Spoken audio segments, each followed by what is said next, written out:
የደም ግፊታችሁን እንዴት መቆጣጠር ትችላላችሁ? አንደኛውና ዋነኛው መፍትሄ በሐኪም የሚታዘዙ የተለያዩ መድኃኒቶችን በየቀኑ ሳታቋርጡ መውሰድ ነው። ከዚህ በተጨማሪ የተለያዩ የአኗኗር ዘይቤ ለውጦችን በማድረግ የደም ግፊታችሁን መቆጣጠር ትችላላችሁ። እነዚህም አንደኛ የተመጣጠነ አመጋገብ መከተል፣ ሁለተኛ ጨው መጥኖ መጠቀም፣ ሶስተኛ ሲጋራ ማቆም፣ አራተኛ ውፍረት መቀነስ እና አምስተኛ ስፖርት መስራት ናቸው።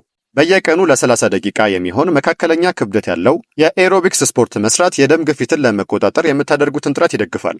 በቤታችሁ ሆናችሁ ስፖርት የሰራችሁ ውፍረት ለመቀነስ የደም ግፊታችሁን ለመቆጣጠርና ጤናችሁን ለመጠበቅ ከፈለጋችሁ ደግሞ እነዚህን የስፖርት ማሽኖች ላሳያችሁ። እዚህ ጋር የምትመለከቱት የመሮጫ ማሽን ለቤት ተብሎ የተሰራ ሲሆን 2.5 የፈረስ ጉልበት 6 ሾክ አብዞርበር የተገጠመለት ሲሆን 18 ኪሎ ሜትር በሰዓት ፍጥነት መሮጥ ያስችላል። ከዛ በተጨማሪ 15 ዲግሪ ከፍ ማለት ይችላል። ኢንክሊኔሽን ዳገት መሆን ይችላል ማለት ነው። እዚህ ጋር የምትመለከቷቸው የሰውነት ማሳጀር አለው። 2 ባለ 1 ኪሎ ዳምቤሎች አብሮት አለው። ከዛ በተጨማሪ ደግሞ ለሲታፕ መስሪያ የሚሆን አብሮት የተገጠመለት ነው ማለት ነው። ይህንን የመሮጫ ማሽን መግዛት ፈለጋችሁ ከኛ በ180 ሺህ ብር ብቻ ማግኘት ትችላላችሁ። ሌላኛው የስፖርት ማሽን ደግሞ እዚህ ጋር የምትመለከቱት የስፖርት ሳይክል ሲሆን ላዩ ላይ ሞኒተር አለው። ይሄ ሞኒተር ምንድነው የሚነግራችሁ? ምን ያህል ካሎሪ እንዳቃጠላችሁ፣ በምን ያህል ፍጥነት እየሰራችሁ እንደሆነ፣ ምን ያህል ኪሎ ሜትር እንደሰራችሁና ለምን ያህል ሰዓት እንደሰራችሁ ይነግራችኋል ማለት ነው። ይህንን የስፖርት ሳይክል መግዛት ከፈለጋችሁ ከኛ በ65 ሺህ ብር ብቻ ማግኘት ትችላላችሁ። ሁለቱንም አንድ ላይ ለሚገዙ ደንበኞቻችን ቅናሽ አለን።